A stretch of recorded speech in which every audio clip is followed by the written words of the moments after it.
Hello everyone, welcome back to Notion Press at the New Delhi World Book Fair 2026. I'm here with author Kannan and his book Hinduism Beneath the Surface. So, sir, why did you write this book? Okay.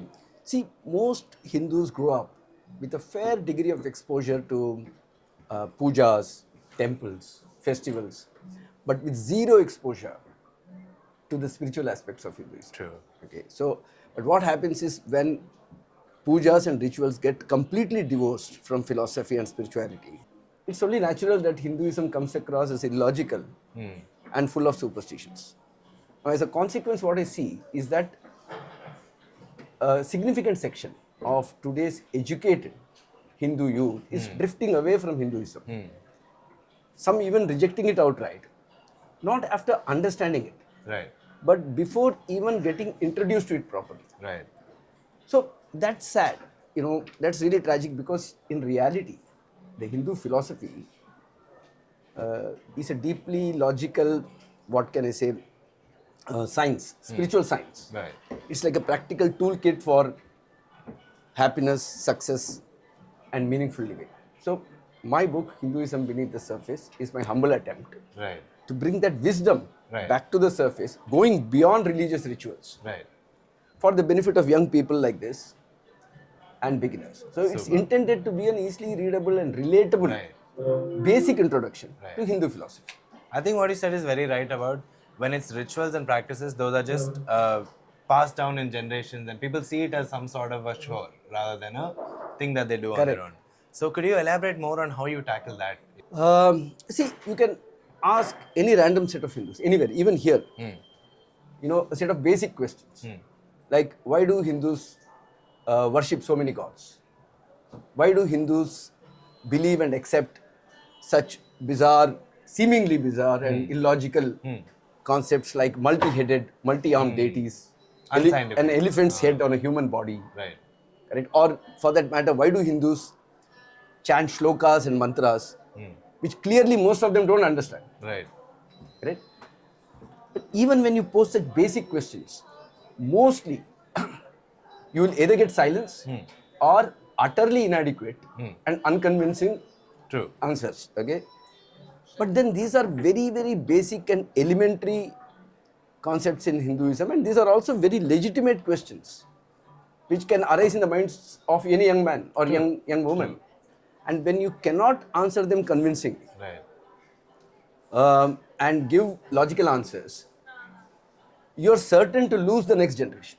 true, Correct? true, And you have only yourself to blame for that. True. Now, it's as clear as daylight today that most young Hindus never get to learn Hindu philosophy. yeah, That's why this book. right. And that's one thing you told about, like how a lot of beliefs are unscientific or they cannot be based on any evidence with science. So when the youth have questions like this, how does one tackle? Because that is a very difficult thing to get over, right? Now you have to read this book. There's a solution. So no, basically these are very basic concepts. It's not. It only scratches the surface, and these basic concepts have very basic answers. But people don't take the trouble of getting into that side of Right. Hindu philosophy at all. They remain within the comfort of rituals because it gives them some security. True. And it's just And passed down. Yeah, from I don't generations. blame those. Also, I don't look down upon rituals and pujas. Those also serve some purposes. Right? It can give you comfort. It can give you security. But it's equally, if not more important, to get into the spiritual side, True. because the spiritual side is is very strong. True. It's like I said, a spiritual science. Yeah. One more thing I wanted to ask is, in this book, you've taken a very unique approach to it, where you've made it seem like a family conversation. So, how did you come up with that idea? Good question. So, see, I chose everyday family conversations because real understanding starts with real questions. True. Correct. And where do you find real questions? You find real questions in your family. Yeah. Honest questions between parents and children. There is no inhibition. People ask everything they want to. unfiltered. Correct. And so this book follows the discussions between a set of parents in their 50s and their children in their 20s, okay, reflecting or mirroring the typical doubts, curiosity, and debates which we find in most modern homes. So, the aim of the book is to present Hindu philosophy in a more accessible and relevant manner to today's generation. So, Author Kannan, one thing that I believe is that any religion, as long as it allows its members to think and come up with ideas on their own and rationalize things on their own, then it's fine. And as long as it is not forced upon them. So, what do you have to say about that? In Hinduism, there are no strict do's and don'ts. So, I'll give you an example. For example, the Bhagavad Gita is perhaps arguably the most important holy book for Hindus. It's all about two friends caught in a conflict, and then discussing how to navigate that conflict, right? So Lord Krishna, at the end of Bhagavad Gita, in chapter 18, after saying everything that he has to tell to Arjuna, says something like this. I'll just chant the Sanskrit shloka. Iti te jnanamakyatam guhyat guhyataram maya vimrsheta dasheshena yathechasi tatakur. Yathechasi means yatha ichhasi. So what he says, the God is telling a human being that, look Arjuna, I have told you whatever I have to about how to lead a good life. Now you think about it, Right. reflect upon it, and then, the punchline, like Rajnikant. Yathechasi tatakur means do as you deem fit. Wow.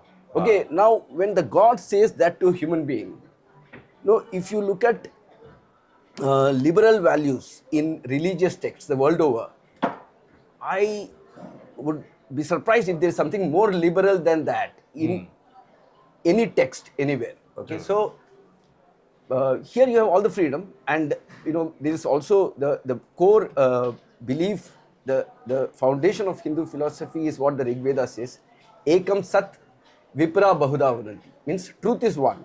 There are many ways to reach it. So, which by implication means that we accept always. The destination is the same. So, that's why I sometimes feel Hinduism is not really a religion. It's a way of approaching life and faith and seeking and curiosity. So I think if you understand the essence of Hinduism, you will feel very free in that environment.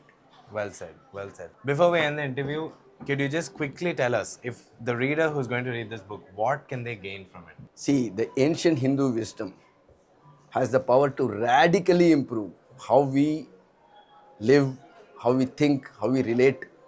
It can be a personal guide in our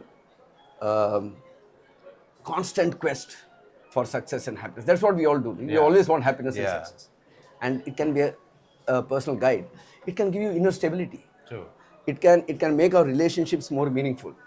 The problem though is that the subject is too vast and there are too many texts. True. So most people feel overwhelmed by this vastness, and they struggle to figure out where to start, which text to read.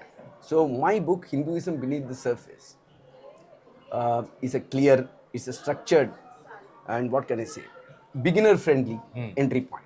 Superb. Okay, so it basically seeks to equip readers like this with foundational clarity, based on which they can reflect, they can grow, they can learn and explore more on their own terms. Right. Yeah. So Well that's how said. they will benefit. Well said. So that is Hinduism Beneath the Surface by author Kannan. Congratulations on being an author, and thank you so much for joining us here. Thank you for having me. Thank you. Thank you.